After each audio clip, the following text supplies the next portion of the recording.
Alright, so I teased this review a few days ago, and I'm really excited to bring it to you guys. And I have to admit, part of the reason why I decided to talk about this is because no one's talking about this.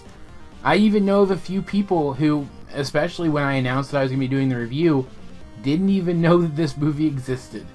Which is just such a shame. It hasn't really been getting any coverage, even from DC themselves. Now, I will say right out of the gate, if you're not already a fan of at least one of the two franchises crossing over in this movie, you're probably not going to like this movie unless the examples of those franchises that you've been exposed to just aren't any good, because these are good examples of those franchises. Those franchises, of course, being Batman and the Teenage Mutant Ninja Turtles, because we are reviewing today Batman versus Teenage Mutant Ninja Turtles. And now, I do believe that this movie is based on a particular limited edition run of comics where these characters cross over, and we'll actually talk about that again in a little bit when I talk about the pacing of the movie. And I will say I'm not familiar with those comics, despite the fact that I do want to pick them up at some point. I'm hoping they're organized into a trade or something. I don't know if they are yet, though I haven't really looked into it much. So I will be reviewing this as a standalone movie.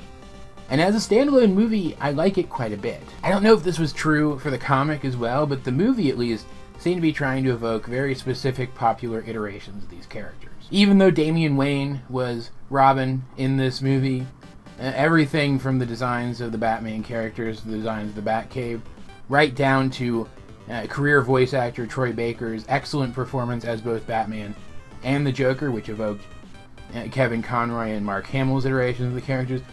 The Batman stuff in this movie felt like, at the very least, a parallel universe Batman the Animated Series. And the Turtles, despite being pretty generic, especially their villains were a pretty generic iteration of Shredder and the Foot Clan, their personalities did remind me of the 2012 version of the Turtles, which I have said on the channel is my favorite iteration of the team and story. To the point that I'm actually considering reviewing that series episode by episode for the channel once I'm done with some of the stuff that I'm currently reviewing. And even if they were just intended to be generic, on-point, on-character versions of the Turtles, the fact that they reminded me of my favorite team is a point in the win column as far as this movie is concerned. And I can say with a relatively great degree of certainty that if you are a fan of one of these two franchises, you will enjoy the movie overall, because if you're a Batman fan, the Turtles are a fun inclusion. Their dynamic with the Bat Fam in this movie is interesting and even plays off of them in such a way that you feel that the characters have developed for the better by the end. And if you're only a fan of Turtles, getting to see these more serious characters alongside them is really interesting, and their characterization and their comic relief is on point. Leonardo even got a pretty typical arc where he worries that he's going to let down his family and then proves by the end that that's not going to happen. But it was still an arc. It's still a very Leonardo kind of arc, and I enjoyed seeing it. And Michelangelo was just hysterical throughout the entire thing. And while the villain plot in this movie isn't anything special, it isn't anything to write home about, it's pretty generic, it is interesting to think about just how well it fits into both of these continuities at the same time. Like, this feels like a plot which could happen in either of these universes, and that's so cool. And keep in mind, this is a villain crossover too. A Batman villain, a major Batman villain, teams up with Shredder and the Foot, and it's exactly the villain you think it is and should be if you know anything about Batman and Batman lore, but it still works super well. The fact that it's predictable doesn't make it any less fun to watch. And the fact that which villains are involved is pretty predictable, and the fact that the villain plot is pretty cookie cutter just leaves more room for great character interactions. They pair up Leonardo with Batman, Raphael with Damian, which was a lot of fun, Donatello with Batgirl, Barbara Gordon, who was fantastic in this movie, by the way. I just have to call her out specifically because she was great. And Michelangelo with the stoic Alfred.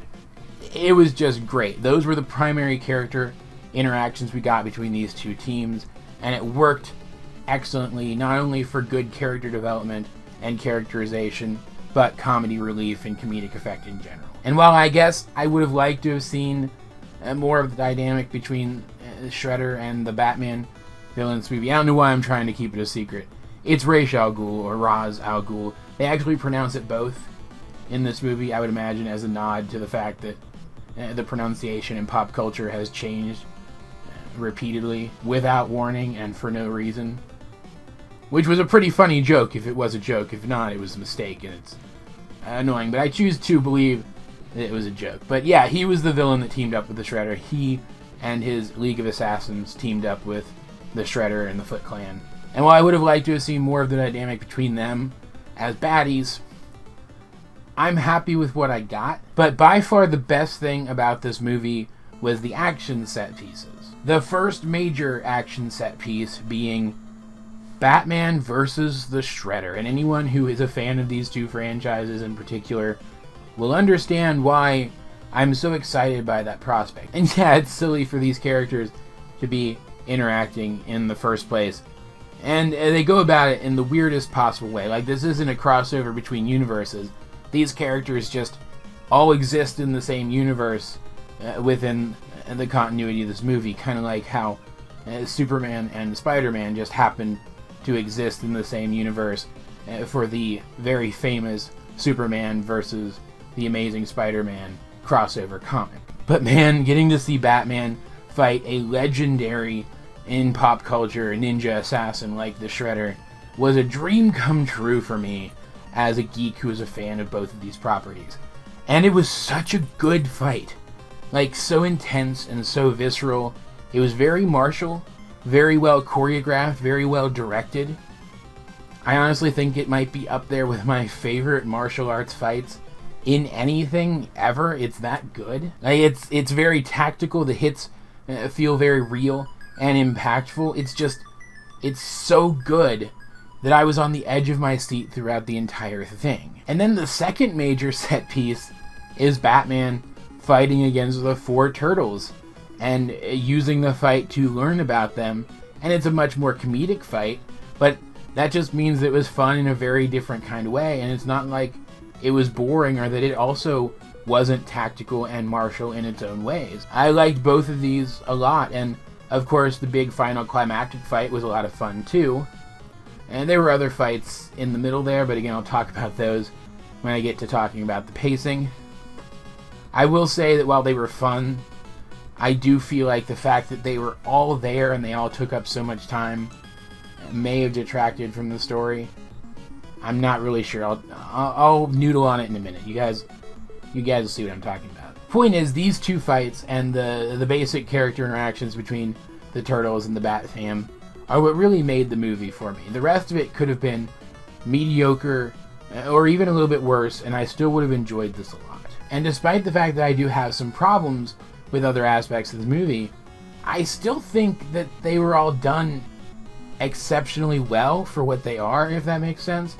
I'm just going to stop beating around the bush right now. They do bring the Joker into this, and rather than him just make a brief cameo to help the villains in a way that he had previously promised to help the villains, he ends up becoming a pretty major character in the story for a little while. He and all of the other Batman rogues in Arkham Asylum are mutated via the mutagenic ooze from the Turtles franchise into very theme-appropriate animals, which is not how that works typically, but I'll let it go because it was really frickin' cool to see everyone from Poison Ivy all the way up to Mr. Freeze transform into animals that were appropriate to their specific villain themes. The only one that I don't think worked as well was the Joker as a snake.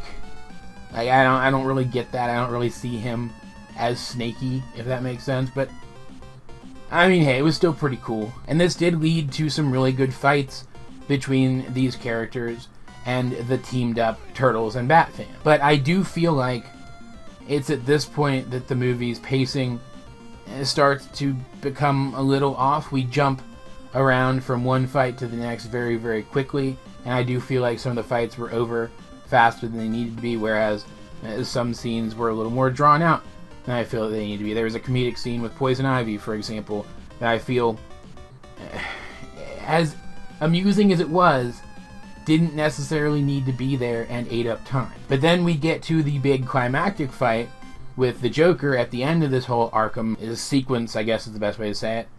And I felt like it was drawn out too much. And then there's a thing that happened with Batman that should have been a really big deal, but it was over too quick. And all of this reminded me that the start of the movie was paced very quickly. Scenes began and ended very quickly. They were very concise and fast. And I liked it then, but once we got to this stuff with the inmates, it annoyed me a little bit because I felt like they were supposed to have more of an impact on the story, and yet it kind of felt like they just came and went. And I'm assuming that that's because this was adapted from a comic that would have had multiple issues to deal with this side plot, whereas the movie didn't. It had roughly 1 act's worth of airtime. And I want to be clear, this is not to say that seeing these villains in these forms fighting these people wasn't enjoyable. It's just, I feel like it could have been done better, probably. Like, if this is the fault of this being an adaptation, then they could have just only mutated a couple of them and given us a more in-depth sequence of events, rather than the quick jumps from one to the next that we actually got in the finished product. And I will also freely admit this is a very subjective thing, that a lot of people are going to watch this and they're not going to see this same very nitpicky problem. I do want to be clear, I'm just nitpicking here. I don't really think this ruins the movie or anything. In fact, the only real issue, the only real problem I have with this movie that I think might be a genuine issue is the fact that it's pretty gosh darn violent. Like, there's a whole lot of dismemberings and decapitations, and there's real blood and like people getting stabbed through their torsos and stuff in this. It's very graphic for a movie which is crossing over 2 franchises which in animation especially are very geared towards kids, including young kids. Like, if you are a parent who's a fan of these characters and wants to watch this movie with your kids, I'd watch it through once first yourselves and see if maybe you don't think that a few of your youngsters might be a little too young for this at this point. There's also a couple instances of swearing that wouldn't bother me around kids, but might bother someone else. And I will admit that I didn't expect something like that from this adaptation. I figured if there were deaths in this movie, they'd be done in like silhouette or done off screen with sound effects or something, and I guess they almost are, but then at the last second they're kind of not, and you kind of have to see the scenes I'm talking about to get what I'm saying.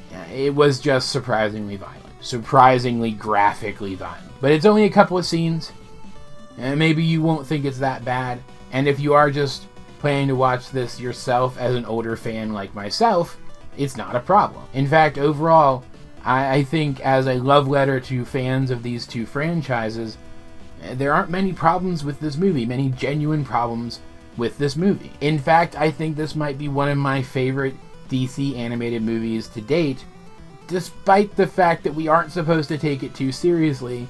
It's just so gosh darn fun. As just a general movie, this is about average for a straight-to-DVD animated movie. I think maybe a 6 out of 10. But as a movie made as a love letter to fans of these 2 franchises, this is easily like a 7.5 or an 8. It's that good, and if you haven't watched it and you have any interest in any of these characters, you need to watch it. Go pick it up. It's available at retailers right now.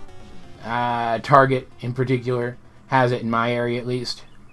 Go buy it and watch it. You'll have fun with it, I promise. All of that said though, guys, what did you think of Batman vs. Teenage Mutant Ninja Turtles?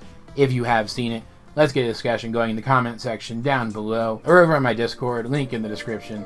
But either way, this has been AJ22, and I will talk to you guys later.